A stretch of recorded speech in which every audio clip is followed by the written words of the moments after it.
வணக்கம். உங்கள் சதீஷ் ஆறுமுகம். கரண்ட் அஃபேர்ஸை பொறுத்த வரைக்கும் அது கடல் மாதிரி படித்தோம்னா படிச்சுட்டே இருக்கலாம். நிறைய படிக்க படிக்க மறந்தும் போயிடும். அதனால் செலக்டிவாக ஃபஸ்ட் ரவுண்டு வந்து ரொம்ப முக்கியமான விஷயங்கள் கட்டாயம் கேட்குற கொஸ்டின்ஸை நல்லா மெமரி பண்ணிவிட்டு அடுத்ததாக கொஞ்சம் அடுத்த கட்டம் அப்படின்ற மாதிரி போகணும். இல்லை உலக நிகழ்வுகள், அதாவது வேர்ல்டு ரிலேட்டடு கரண்ட் அஃபேர்ஸில் இந்த குறிப்பிட்ட ஏரியா படித்தா போதுமானது. டிஎன்பிசி எப்பயுமே வந்து Indian economy, Indian polity, India current affairs, இந்த மாதிரி இந்தியா சார்ந்த நிகழ்வு, தமிழ்நாடு சார்ந்த நிகழ்வுகளை தான் அதிக ஃபோக்கஸ் இருக்கும். தமிழ்நாடு ஃபஸ்ட்டு, இந்தியா செகண்ட், அடுத்தது வேர்ல்டு நியூஸில் குறிப்பிட்ட அளவு சில கொஸ்டின்ஸ் தான் இருக்கும். இதெல்லாம் நீங்கள் கட்டாயம் படிக்க வேண்டிய விஷயங்கள், அடிக்கடி ரிப்பீட்டடாக கொஸ்டின்ஸ் வர்றது.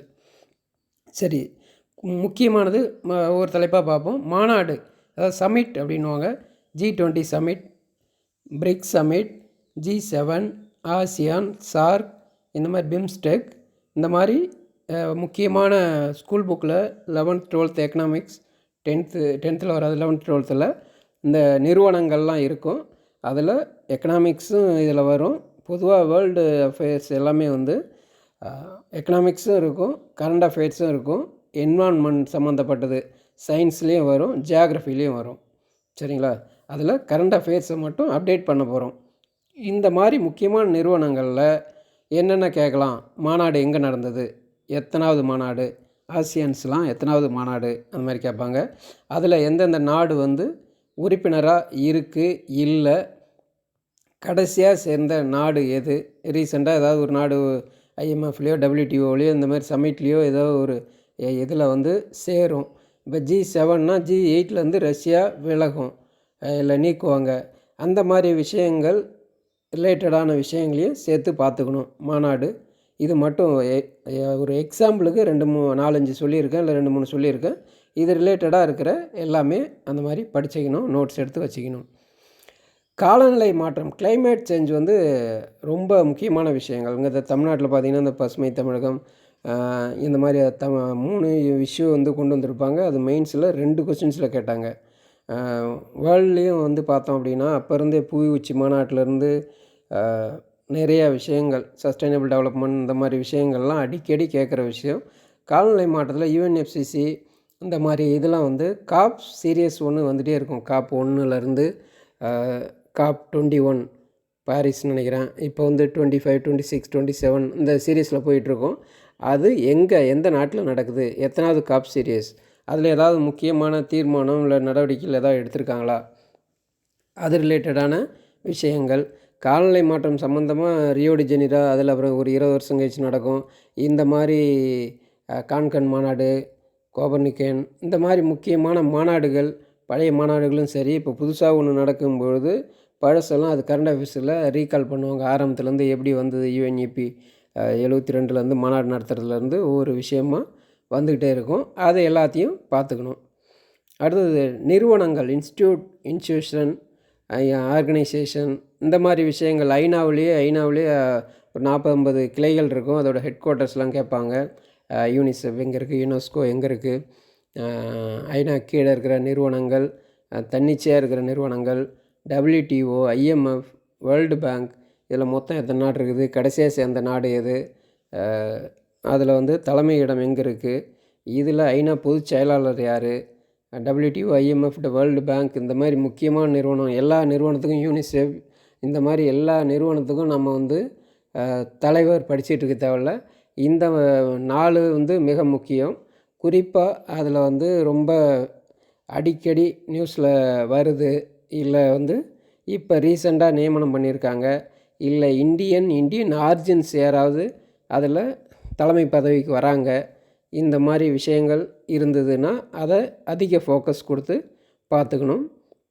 அடுத்தது இண்டெக்ஸ் பார்த்தோம் அப்படின்னா டிரான்ஸ்பரன்சி இன்டர்நேஷ்னல் வெளியிடுற ஊழல் குறியீடு, UNDP வெளியிடுற HDI, IMF, வேர்ல்டு பேங்க்கு, இந்த மாதிரி நிறைய விஷயங்கள் நேற்று ஒரு ஷார்ட்கட்டோடு போட்டிருந்தோம், யார் என்னென்ன வெளியிடுறாங்கன்னு. அந்த மாதிரி முக்கியமான இது யார் வெளியிடுறா, HDI வெளியிடுறது யார், HDIயில் ரேங்க் என்ன, ஃபஸ்ட்டு யார், இந்தியா ரேங்க் என்ன, அந்த இதில் பார்த்தோம்னா போதும். எல்லாத்தையும் பார்க்கணுன்னு தேவையில்ல. ஃபஸ்ட்டு யார் இருக்கா, இந்தியா ரேங்க் என்ன இருக்குது, இந்தியா முன்னோக்கி போயிருக்கா, பின்னோக்கி போயிருக்கா, வருஷத்தோடு படிச்சுக்கணும். இது அடிக்கடி குழப்பம். அதனால் ஃபேக்ட்ஸ் அப்படின்றதால இதில் வந்து ஹங்கர் இன்டெக்ஸ் இந்த மாதிரி ஒரு 5லேருந்து 10 ஈஸ் ஆஃப் டூயிங் பிஸ்னஸ், எளிமையாக வர்த்தகம் செய்யும் இண்டெக்ஸ் குறியீடு. இந்த மாதிரி குறியீடுகள்லாம் வந்து உலக நிறுவனங்கள் வெளியிடுற குறியீடுகளை யார் வெளியிடுற நம்பர்ஸ் அதெல்லாம் கொஞ்சம் பார்த்துக்கணும். ப்ரைஸஸ் பரிசுகள் வந்து நோபல், புலிட்சர், பிரிஸ்கர் இந்த மாதிரி புலிட்சர் ப்ரைஸ் எதுக்கு தராங்க, பிரிஸ்கர் எதுக்கு தராங்க, நோபல் ப்ரைஸ் அதில் வந்து எல்லா கேட்டகரியும் எதில் என்ன தராங்க. நோபல்லாம் வந்து ரெடிமேட் கொஸ்டின்ஸ் மாதிரி அது மனப்பாடமாக தெரியணும். யார் யாருக்கு கொடுத்துருக்காங்க, எந்த துறைக்காக கொடுத்துருக்காங்க, அந்த துறையிலே வந்து குவாண்டம் ஃபிசிக்ஸா இல்லை என்ன அந்த குறிப்பிட்ட இது வந்து என்ன கொடுத்துருக்காங்க அப்படின்றத கொஞ்சம் டீட்டெயிலாக படிச்சுக்கணும். ராமன் மகசேசே இந்த மாதிரி இதெல்லாம் நிறைய பேர் கொடுப்பாங்க. அதில் இந்தியன்ஸ் யாராவது இருக்காங்களா, புலிட்சர், பிரிஸ்கர். இன்னொரு பக்கம் ப்ரைஸஸ் வந்து இப்போ நரேந்திர மோடி இல்லை இந்திய குடியரசுத் தலைவர் அந்த மாதிரி இந்தியர்கள் யாருக்காவது ஒரு ப்ரைஸ் கொடுக்குறாங்கன்னு வச்சுக்கோங்க. அந்த ப்ரைஸ் இம்பார்ட்டன்ஸை விட ஆள் இம்பார்ட்டன்ஸ் 2 விஷயம் பார்க்கணும். ஒன்று கொடுக்குற ப்ரைஸ் ஒர்த்தாக இருக்கணும், இல்லை வாங்குகிற ஆள் ஒர்த்தாக இருக்கணும். அப்போ அந்த விஷயம் வந்து பேசப்படும், அடிக்கடி நியூஸில் வரும். ஒரு உலக நாடு, பெரிய நாடு ரஷ்யா, அமெரிக்கா உள்ளிட்ட நாடுகள் ஏதாவது ஒரு பிரதமருக்கோ இல்லை குடியரசுத் தலைவருக்கோ ஒரு ப்ரைஸ் கொடுக்கும்போது அது ஃப்ளாஷ் நியூஸ் ஆகும், இல்லை ரிப்பீட்டட் ஆகும். அதனால் அந்த விஷயங்கள் இந்தியர்கள் வாங்கியிருந்தால் அந்த ப்ரைஸும் இது இல்லாமல் அது சாதா ப்ரைஸாக இருக்கலாம், அவங்களுக்கு கொடுக்குற பட்டமாக இருக்கலாம், சம்திங் அந்த மாதிரி விஷயங்கள் பார்த்துக்கணும். வேர்ல்டு லீடர்ஸ் தலைவர்கள் அவங்களும் நியமனம். இப்போ ரஷ்யா அதிபர் புதின் இருக்கார் அப்படின்னா அமெரிக்க அதிபர் ஒபாமாலாம் நான் எழுதின ஒரு குரூப் 1ல் 44ஆவதுன்னு நினைக்கிறேன். ஒபாமா எத்தனாவது அதிபர் அப்படின்னு சொல்லி கேட்டிருந்தாங்க. அவர் எந்த கட்சின்னு கேட்பாங்க. அமெரிக்கா, ஆஸ்திரேலியா பிரதமர் கேட்டிருக்காங்க, அவங்க எந்த கட்சி தொடர்ந்து 3வது முறை ஜெயிச்சிருக்காங்களா. இதில் வந்து ரஷ்யா, ஆஸ்திரேலியா, யூஎஸ்ஏ இல்லை மொரிசியஸ் சில கண்ட்ரிஸ்லாம் பார்த்திங்கன்னா இந்தியன் ஆரிஜின் பிரசிடெண்ட்டாக இருப்பாங்க. அந்த மாதிரி நாடுகள், சீனா இந்த மாதிரி அதிபர்கள், நம்மளை சுற்றி இருக்கிற நாட்டோட இலங்கை, நேபாள், பூட்டான் இதோட அதிபர்கள், அந்த நாட்டில் பிரதமர் பவராக இருந்தால் பிரதமர், உலக அளவில் பெண்கள் ஏஞ்சலா மெர்க்கல் ஜெர்மனியில் முன்னெல்லாம் இருப்பாங்க. அந்த மாதிரி ஒவ்வொரு நாட்டில் சில பவர்ஃபுல் பெண்கள் இருந்தாலும் அது இந்தியன் ஆர்ஜின் இருந்தாலும் எல்லா நாட்டுக்கும் 193 நாட்டுக்கும் படிச்சுட்டு இருக்கணுமானா தேவையில்லை. நியமனம் ரீசெண்டாக நடக்கிறது நிறையா நடக்கும். அதுலேயும் மிக முக்கிய நாடுகள் மனப்பாடமாக பார்த்துக்கணும். சில நாடுகளில் ஏதாவது முதல் கருப்பின பெண் இல்லை முதல் ஆப்பிரிக்கா இந்த மாதிரி ஏதாவது சில வார்த்தைகள் வரும்ல, முதல் தென் அமெரிக்காவிலேருந்து வந்த முதல் நபர், இந்த மாதிரி விஷயங்கள்லாம் இருந்ததுன்னா அதை படிக்கும்போது அதை மட்டும் கொஞ்சம் லைட்டாக ஃபோக்கஸ் பண்ணிக்கணும். அதில் எந்த கட்சின்றதும் முக்கியமாக பார்த்துக்கணும். இந்த முக்கிய நாட்டை பொறுத்த வரைக்கும் மற்ற நாட்டுக்கெலாம் கட்சி அந்த டீட்டெயிலெலாம் தேவையில்ல. இல்லை யாராவது தொடர்ந்து லாங் சர்விங் அந்த மாதிரி இருப்பாங்க. இப்போ நெல்சன் மண்டேலா அவர் இறந்துட்டார். அதே மாதிரி ஏதாவது ஒரு தலைவர், கியூபா அந்த மாதிரி நாட்டிலலாம் வந்து ரொம்ப நாள் வந்து ஆட்சியில் இருந்திருப்பாங்க. அவங்க இறந்தாங்கன்னா அந்த மாதிரி தலைவர்கள் இந்த மாதிரி விஷயங்களை பார்த்துக்கணும். அடுத்தது நியமனம். ஐநா, WTO, IMF இந்த மாதிரி நியமனம் ஏற்கனவே சொல்லிட்டேன். அங்கே சொல்லும்போதே சொல்லிட்டேன், நிறுவனத்திலே நியமனம்னு சொல்லிட்டேன். இந்தியர்கள் நியமனம், ப்ரைஸ் இந்த மாதிரி விஷயங்களும் சொல்லியிருக்கேன். இந்தியர் நியமனம் பண்ணுறது, முதல் இந்தியர் இந்த அமெரிக்கா இந்த இதில் சவுத் கரோலினாவில் முதல் அவங்க இந்தியன் ஆர்ஜின், குறிப்பாக தமிழ் ஆர்ஜின் நிறையா அந்த judges, high court, supreme court Chennai அதாவது அமெரிக்காவில் அதில் முதல் பெண் இந்தியர் அந்த மாதிரி விஷயங்கள்லாம் கேட்டிருக்காங்க. முதல் பெண் கவர்னர் கேட்டிருக்காங்க. இப்போ முதல் வைஸ் பிரசிடெண்ட் இருக்காங்க. இந்த மாதிரி விஷயங்கள்லாம் வந்தது அப்படின்னா அதை அந்த மாதிரி நியமனமும் இந்தியர் நியமனம் பார்த்துக்கணும். இந்தியர்கள் இது மட்டும் இல்லாமல் மைக்ரோசாஃப்ட் இல்லை சில விஷயங்கள் சுந்தர் பிச்சை சிஇஓவாக இருக்கிறது, இந்த நிறுவனங்கள் இதில் எக்கனாமிக்ஸ் அந்த சைடு இருக்கிறது, இல்லை ஹியூமன் ரைட்ஸ் அந்த சம்மந்தமாக இந்தியன் ஆர்ஜின்ஸ் இருப்பாங்க. அந்த மாதிரி விஷயங்கள் அதையும் பார்த்துக்கணும்.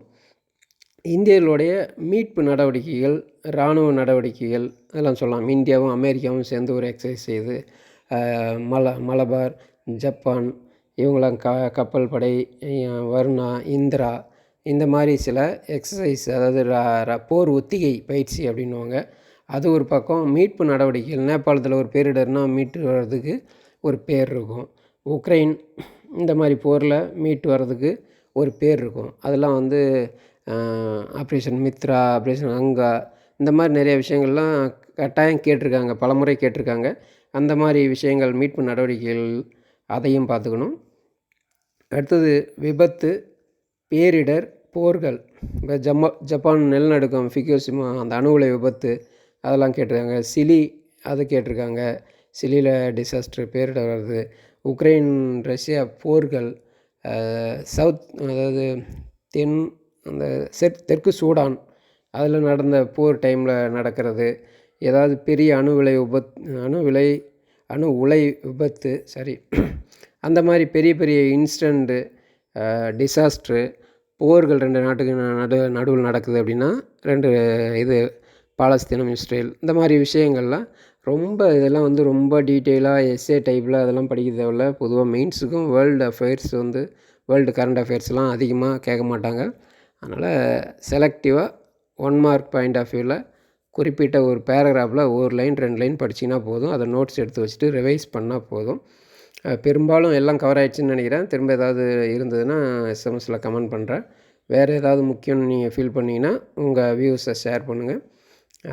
வாழ்த்துக்கள். வெற்றி நமதே, வேலை நமதே, நாளையும் நமதே.